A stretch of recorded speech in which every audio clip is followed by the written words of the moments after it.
আপনি বলছি কানে শুনতে পান না? কাকে চাচ্ছেন? আপনার বাসা কোথায়? হু আর ইউ? হ্যাঁ, ফার্স্ট অফ অল তোমার পরিচয় দাও, তারপর আমার পরিচয় দিচ্ছি। এটা কি মোস্তাক চৌধুরীর বাসা? মানে উনি কি বাসায় আছেন? আমি ওনার সাথে দেখা করতে আসছি। এটা আগে বললে কি হতো? এত ঘুরে পেঁচিয়ে বলার তো কোনো কারণ ছিল না। ভিতরে আসো। হয়তো কে যেন তোমার সাথে দেখা করতে এসেছে। থাক থাক, তোমাকে তো চিনলাম না। দাদাজান, আমি সাইম, তোমার বড় ছেলে আনোয়ার চৌধুরীর একমাত্র ছেলে সাইম চৌধুরী। তাই তো বলি, চেনা লাগছে কেন? তুই একা এসেছিস? তোর মা বাবা আসেনি? আর বাবা মা সবাই ভালো আছে। ভাই ভিতরে আয়। দাঁড়াও মনোয়ারের মা, ওকে নিয়ে কোথায় যাচ্ছ? আমার বড় সন্তানের প্রবেশ নিষেধ, সন্তানেরও প্রবেশ নিষেধ। আমার সন্তান আসেনি, ছেলেকে পাঠিয়েছে, তাতেও তুমি হিংসা করছো? হ্যাঁ, তুমি খুশি হতে পারোনি? দাদাজান, তার চেয়ে বরং আমি চলে যাই। এক্ষুনি চলে যাও, এই বাড়িতে তোমার প্রবেশ নিষেধ। ও কোথাও যাবে না। তুমি কি পাগল হয়ে গেছো নাকি? ঠিকই আছি। বাবা, এত চিৎকার করছেন কেন? বাবা, এই ছেলেটাকে? ও তোর বড় ভাইয়ের ছেলে। সরি মা, বুঝলাম না, বড় ভাই কিসের? আপনার প্রথম সন্তানকে এই বাড়ি থেকে চিরকালের জন্য বের করে দিয়েছেন, তাহলে তার ছেলে এই বাড়িতে আবার এলো কিভাবে? না এসেছে বুঝতে পারছো না তো? বোকা না, সে তো বুঝতে পেরেছে যে তোমার বাবা এখন শেষ বয়সে এসে ঠেকেছে সম্পত্তির ভাগ নেওয়ার জন্য। বুঝছেন চাচি আপনি, আমি এখানে দাদার সাথে দেখা করতে এসেছি, ক্ষতির জন্য না। যেখান থেকে এসেছো সেখানে চলে যাও। ও কোথাও যাবে না। আপনি এসব কি বলছেন? আপনি বাবার সিদ্ধান্তের উপরে কথা বলছেন। জানেন না বাবা তার সিদ্ধান্তে দ্বিমত মানুষ পছন্দ করেন না? তুই চুপ থাক মনোয়ার। দাদি থামো না, দাদা কিন্তু রেগে যাবে। একটা কথা মনে রেখো, আমার নাতি আমার কাছে এসেছে ইচ্ছা বেড়াতে, ও ততদিন বেড়াবে। ওকে এই বাড়ি থেকে চলেই যেতে হয়, হলে আমি ওর সাথে চলে যাবো এই বাড়ি থেকে, আর কোনোদিন ফিরে আসবো না। তো বাড়াবাড়ি করছো। তুমিও কম বাড়াবাড়ি করছো না। বরং চলে যাই, এখানে শুধু শুধু ঝামেলা হচ্ছে। না, তুই কোথাও যাবি না, তুই আয় আমার সাথে। মারিয়া, তুই আয় আমার সাথে। বাবা, আপনি মাকে কিছুই বললেন না? নীরবতা পালন করেন, এটা কিন্তু আমার মোটেও ভালো লাগে না। তুই একদম ঠিক তোর বাবার মতো হয়েছিস। নাকটা, এই নাকটাও তোর বাবার মতো। তাড়াতাড়ি হাত লাগা, একটা বিছানা ঠিক করতে সারাদিন লেগে গেল। ওকে আগেই বলেছিলাম যে আমি সবকিছু করে নিতে পারবো। আমার তো একদম পা ব্যথা হয়ে যাচ্ছে, আমি তো দাঁড়াতে পারছি না দাদি। তো তুমি, ও তো মনে হয় কাজই পারে না, কতক্ষণ যে লাগে ওর। তাহলে নিজের কাজ নিজের হাতে করো। তোমাকে নিষেধ করেছে কে? কথাও বলা যাচ্ছে না। বলবে তুমি? হ্যাঁ, কেন বলবে? আমি কি তোমার বেতনভুক্ত কাজের লোক যে তুমি আমাকে এসব বলবে? সে ভারী ঝগড়াটে। হ্যাঁ, তাড়াতাড়ি কর। হ্যাঁ, আমার সব কথা তোমার চোখে লাগবে। নাতি এসেছে বলে কি আমি তোমার চোখে বিষ হয়ে গেলাম না? তোমার নাতি কতদিন তোমার সাথে থাকে? সারা জীবনে থেকে যেতে পারি, তাই না দাদি? এটা কি আমাকেই করতে হবে? দেখি আমি ওদিকে কি করে। আচ্ছা ঠিক আছে। আচ্ছা, ওয়েদার এত হট, কোথায় মন খারাপ করিস না ভাই। আমার এখানে থাকাটা একদমই ঠিক হবে না দাদি। কে বললো ঠিক হবে না? তোর দাদুর মান ভাঙাতে হবে, রাগ কমাতে হবে। তাদের রাগ ভাঙাতে পারবো, অন্য বুদ্ধি বুঝলাম না। মেয়ে পটাতে হবে। কুটনিমুনির কাণ্ড দেখো, নাতিকে বুদ্ধি দিচ্ছে। মেয়ে পটাতে হবে। মারিয়াকে তোর পটাতে হবে, সমস্যার সমাধান হয়ে যাবে। ওর কথা কি সবাই শোনে? তুই যদি মারিয়াকে পটিয়ে বিয়ে করতে পারিস, তাহলে কি আমাদের ও বিয়ে দিবে? সবাই রাজি হয়ে যাবে, তখন সবাই দেবে। এই বয়ফ্রেন্ডের সাথে ব্রেকআপ করি, তারপরে তোমার প্রেম করতে হবে। সময় তো বেশি নাই, তাড়াতাড়ি করতে হবে। দাদু, তুমি শুধু আমার জন্য দোয়া করো, যাতে আমি তোমার নাতনির খুব তাড়াতাড়ি ব্রেকআপটা করাতে পারি। আবার দাদুর সম্পর্কটা যেন আগের মতো করতে পারি। আমার যা করা দরকার আমি সব করতে রাজি আছি। নে, নাস্তা খা। I had a dream like দয়া করে তোমার মুখটা একটু বন্ধ করবে? তার পাশে যদি এমন একটা সুন্দর মেয়ে বসে থাকে, তখন তো কথা খোলের মতো শুনবেই। কিছু বুঝতে পারো, তাহলে আমাকে কথা বলতে নিষেধ করতেছো কেন? হ্যাঁ, একটু সহ্য করে নাও না। না পারবো। Honestly, তোমার বয়ফ্রেন্ড আছে? বয়ফ্রেন্ড দাঁড়িয়ে আছে। মামা থামেন তো। আরে কি করছো? নামো। What you doing, মারিয়া?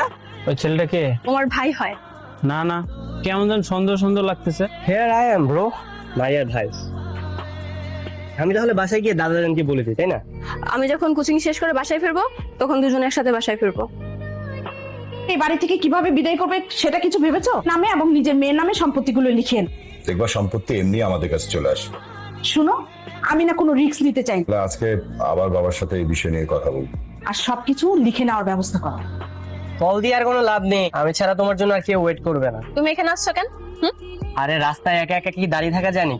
এখন যদি আমার বয়ফ্রেন্ডের সাথে দেখে তুমি আমার সামনে দাঁড়িয়ে আছো, সে কি রাগ করবে বুঝতে পেরেছো? করার জন্য একদম উঠে পড়ে লেগেছো। তো করি চুরি সেই বলে চোর। তুমি এখান থেকে চলে যাও। যদি ও কল না ধরে তাহলে কিন্তু তুমি আমার সাথে চলে যাবে। হ্যালো, কই তুমি? আমি তো একটু ব্যস্ত হয়ে পড়ছি, তুমি কিছু মনে করো না, তুমি একটা রিক্সা নিয়ে চলে যাও। ঠিক আছে, ও একটু ব্যস্ত আছে। গার্লফ্রেন্ডকে কখন ব্যস্ততা দেখায় জানো? কখন? একটা গার্লফ্রেন্ডকে সময় দেয় আর আরেকটা গার্লফ্রেন্ডকে ব্যালেন্স করার জন্য এই ব্যস্ততা দেখায়। মিঠু আমাকে অনেক ভালোবাসে আর আমিও মিঠুকে অনেক ভালোবাসি। এই অতি ভক্তিটা না চোরের লোক। অবভিয়াসলি তোমার, এ যদি আরেকটা রিলেশন করেই থাকে তাহলে কষ্ট কে পাবে? তুমি তো ভাবো। তাহলে তুমি এখানে একটু বাড়াবাড়ি করছো। মানে একটা বংশের তো একটা ব্যাপার আছে না, তুমি তো আমাদেরই বংশের মেয়ে, তাহলে তোমার দায়িত্বটা আমার নিতে হবে না? আমার বিষয়গুলো আমাকেই ভাবতে দাও। হ্যালো, সামনে রিক্সা পেলে রিক্সা করে চলে যাবো। জি বাবা। না বাবা, একটু অসুস্থ লাগছিল তো তাই চাইনি। তারা হচ্ছে বেতনভুক্ত কর্মচারী, তুমি মালিক। সরি বাবা, নেক্সট টাইম আর এরকম হবে না। দাদাজান দাঁড়ান, আমি উঠে যাচ্ছি। I am extremely sorry. এইটুকু একটা বাচ্চার সাথে হিংসে করতে তাহলে কি তোমাদের খুব ক্ষতি হয়ে যেত? এই ছেলেটা যদি পরে খেত তাহলে তো সমস্যা হতো না। শুধু শুধু ঝামেলা কেন করছে? তুমিও কিন্তু অনেক বাড়াবাড়ি করছো। এখন আয়েশ করে খাও, তোমরা খাও, তোমরাই খাও। কেমন আছে? হ্যাঁ, আমরা তো ভালো আছি। তোর দাদা দাদির সাথে কথা হয়েছে? এই তো কথা হচ্ছে, কিন্তু আমাকে আরেকটু চেষ্টা করতে দাও। ঠিক আছে, চেষ্টা কর। নিশ্চয়ই বয়ফ্রেন্ড কল ধরছে না, তাই না? আমার বয়ফ্রেন্ড ব্যস্ত, সেটা তুমি কি করে জানলে? বারবার ফোন দিচ্ছ, কথা বলার জন্য ছটপট করছো, এমনিতেই বোঝা যায়। Move on. ও যে তোমার ক্ষতি করছে সেটাই আমার মানতে কষ্ট হচ্ছে। আমার মনে খামোখা বিষ ঢুকাতে এসো। একদিন তো চলে গেল, আপডেট কি কিছু করতে পেরেছিস? মাত্র তো একদিন হলো। আরে সবে মাত্র কি, হ্যাঁ? মানুষ 3 ঘন্টায় পটিয়ে ফেলে, তোকে দিয়ে কিচ্ছু হবে না। আমি ওকে পটিয়ে ফেলবো, just wait and watch. Friend আছে না, তোকে দায়িত্ব দিয়ে আমার ভুল হয়েছে। তোর যে হওয়ার কি আছে? হ্যাঁ, পেশেন্ট না। কোচিংয়ে যাচ্ছিস? না দাদি, আজকে কোচিং এ যাবো না। তাহলে কোথায় যাচ্ছিস? বান্ধবীর সাথে দেখা করতে যাচ্ছি। বান্ধবী না বন্ধু সেটা আমি খুব ভালো করেই জানি। ওকে সাথে নিয়ে যা। কাজটি আমি যা। তাহলে চলো, লেটস গো। হয়েছে, এত মিষ্টি করে বলতে হবে না। আমি তোমার বিয়ে করা বউ না। তোমার বাইক কোথায়? এই কাজকে বললাম না, একটা ফ্রেন্ড নিয়ে গেছে। জানো না, তোমার বাইকের পেছনে চড়তে আমার অনেক ভালো লাগে। এটা তো জানি, কিন্তু একটা দিন ম্যানেজ করো। আজকে রিক্সায় যাই, প্রতিদিন তো বাইক নিয়ে যাই, তাই না? ফিস ফিস করে কি বলতেছিস? কিছুই তো বুঝতেছি না। বলে না কেন? আসলে হয়েছে কি, এই কি করতেছো তোমরা? Stop stop doing that. রাখো মামা। কি ব্যাপার, তুমি আবার এখানে আসলে কেন? হ্যাঁ, সিরিয়াসলি আর ইউ ম্যাড? হ্যাঁ, দরাদরি করে কেউ যায়? কেউ যদি দেখে ফেলে তখন কি হবে? দেখলে দেখো, তাতে তোমার সমস্যা কোথায়? বডিগার্ড হিসেবে যে তোমার সাথে পাঠিয়েছে, তোমার যদি কিছু হয় সব দোষ তো আমার হবে। তুমি কোন ধরনের বডিগার্ড? Your side. আসলে এইভাবে ওপেন প্লেসে যদি হাত ধরাধরি করেন মানুষ তো দেখে ফেলবে। আপনি এখানে কোনো মানুষ থাকবে না, স্পেন্ড করতে পারবেন, আপনারও কিছু হবে না আর আমার কোনো দোষ হবে না। ভালো লাগছে, তুমি তো অনেক বুদ্ধিমান একটা ছেলে। কাজ করি, রেস্টুরেন্টে যাই। হ্যাঁ শিওর। ঠিক আছে, চলো তাহলে। মামা চলেন। দুলা ভাই, বিয়ে করছেন কবে আপনি? ওই লুকিয়ে লুকিয়ে আর কয়দিন? করতেই চাই, কিন্তু তোমার বোনই তো রাজি হচ্ছে না। হ্যাঁ, বেকার ছেলের কাছে কখন আমার বাবা আমাকে বিয়ে দিবেন? আরে আমি করবো চাকরি বাকরি, আমার তো চাকরি বাকরি পছন্দই না। ইউ আর রাইট, চাকরি করে কিন্তু জীবনে এনজয় করা যায়। আসলে আমার মনের মতো একটা ছেলে। আর আমার বাবার কি কম আছে নাকি আমি চাকরি করবো? তাহলে তুমি তোমার বাবার ফুটানি নিয়েই থাকো, আর অন্যদিকে দেখবে আমার বাবা কোন ছেলের সাথে বিয়ে ঠিক করে ফেলো। ঠিক আছে, তোমরা তাহলে বসে কথা বলো, আমি আসছি। দুলা ভাই, আমি কিন্তু আপনার ব্যাপারে সবকিছুই জানি। আপনি একটু কাঁচা আছেন, জানেন না। জানো মানে? এই পা দিয়ে চলছেন। দুই নৌকা মানে? আমি মারিয়ার কাছে কিছু বলবো না। আরে কি সব বলছো তুমি? না, আর একটা গার্লফ্রেন্ড আছে, আমাকে বললে কিন্তু আপনারই ভালো হয়, আমি আপনাকে সাপোর্ট করতে পারতাম। আমার মনের মতো একজন মানুষ, কিন্তু আমি কিন্তু ওই মারিয়াকেই বিয়ে করবো। এছাড়া আর একজনের সাথে রিলেশন করি উইথ ফার্স্ট। যাই করেন, বিয়ে কিন্তু মারিয়াকেই করতে হবে। এটা কোনো ব্যাপার না। ডেল করছেন আমি জানি না। একটা কাজ করেন, আপনার ফোন নাম্বারটা দেন। নাম্বারটা তো না মানে ওই যে দুলা ভাইয়ের আমি একটু সুখ দুঃখের আলাপ করছিলাম।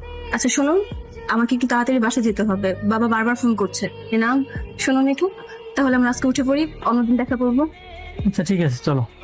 হ্যাঁ, আমার মনে হয় না আর বেশি সময় লাগবে। বা কে যেন আসছে, আমি তোমাকে পরে কল দিচ্ছি। হ্যাঁ, কি জন্য ডেকেছ? তো একটা সারপ্রাইজ আছে। সারপ্রাইজ? কিসের সারপ্রাইজ?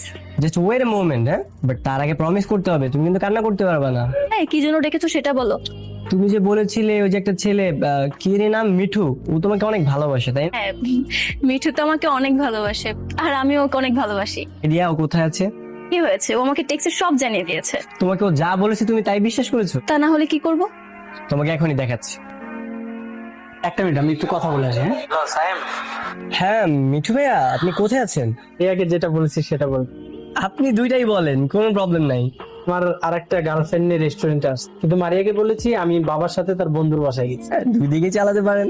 সে একটু চালাকি করতে হয়। ফোন দিচ্ছি। ওকে ভাইয়া, বাই, টাটা। সরি। ট্রাস্টেড লাভার। তুমি কেটে দিলে কেন? হ্যাঁ, আমার কাছে দিলে না কেন? কোনো দরকার নেই, কালকে যখন আমরা সরাসরি দেখা করব মেরে ওর সাথে ব্রেকআপ করে নিয়ে। শয়তানের বাচ্চা, তুই আমার সাথে রিলেশন করে একটা মেয়েকে নিয়ে ঘুরে বেড়াস। আবার মুখে মুখে কথা বলছিস?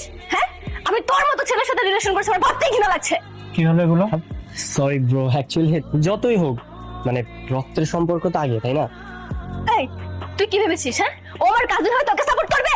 আর আমরা বাসায় চলে যাই, চলো। তোকে যেন নেক্সট আমার চোখের সামনে না দেখি। আরে আরে কি করছো? আরে ছাড়, তো দেখছি অনেক রাগ, আমার তো কোনো আইডিয়াই ছিল না। যখন যার উপর রাগ ওঠে তোকে ঘুম মেরে ফেলতে ইচ্ছে করে।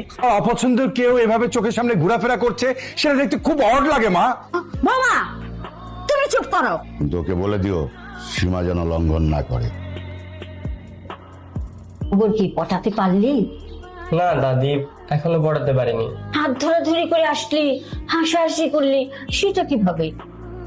তাহলে ব্রেকআপ হয়ে গেছে না? ওই ছেলেটা খুবই বাজে ছিল, ওর চরিত্র খুবই খারাপ, কয়দিন পরে এমনিতেই ব্রেকআপ হয়ে যেত। ভাগ্যিস তোমার নাতিকে বাঁচিয়ে ফেলে। এখন আর তোকে কিচ্ছু করতে হবে না, আমিই করবো। আসলে তোমার সাথে আমার কথা আছে। লাইনটা ক্লিয়ার করে আয় আরেকটু। দাদি এসব কি বলে দিল? তারপর তুমি আমাকে কেন পছন্দ করলে?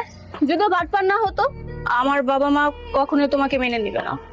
দেখো, তুমি যদি রাজি থাকো তাহলে তোমার বাবা মা এমনিতেই রাজি হয়ে যাবে। সে হচ্ছে সম্পত্তিগুলো নিজের কাছে রাখা, কোনো কিন্তু না। I am really a good guy. তুমি আমার কাজিন হতে পারো, যারা বাইরে থাকে তাদের নাকি ডজনের ডজন গার্লফ্রেন্ড থাকে। ও তো আমার কোনো গার্লফ্রেন্ড নাই। তাই না? তার মানে তুমি দুধের ধোয়া তুলসী পাতা। হোয়াট? আমার দাদা যান যা সিদ্ধান্ত গ্রহণ করবে আমি তাই মেনে নিব। I don't want to understand anything. ঠিক আছে, কেউ যদি তোমাকে কিছু দ্যাটস ইট। পরিস্থিতি আসুক, তারপর ভেবে দেখবো।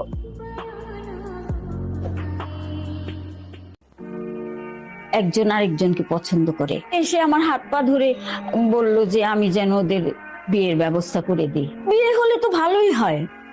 কি বলতে চাও? মায়ের কথায় কান দেবেন না। তুই চুপ থাক। তুই এত কথা কেন বলছিস আমি বুঝি না মনে করেছিস? হ্যাঁ, মা ঠিক কথাই বলেছেন, বড় ভাইজানকে মেনে নেন। তোরা কি দুজনকে পছন্দ করিস? হ্যাঁ বাবা। তুমি বাবার সাথে কথা বলবে? বাবার দাদা তোমার সাথে কথা বলবে? আমাকে ছেড়ে আর কতদিন বাইরে থাকবি? একবার অন্তত দেশে আয়। সালাম কর। সালাম লাগবে না, বেঁচে থাকো। হ্যাঁ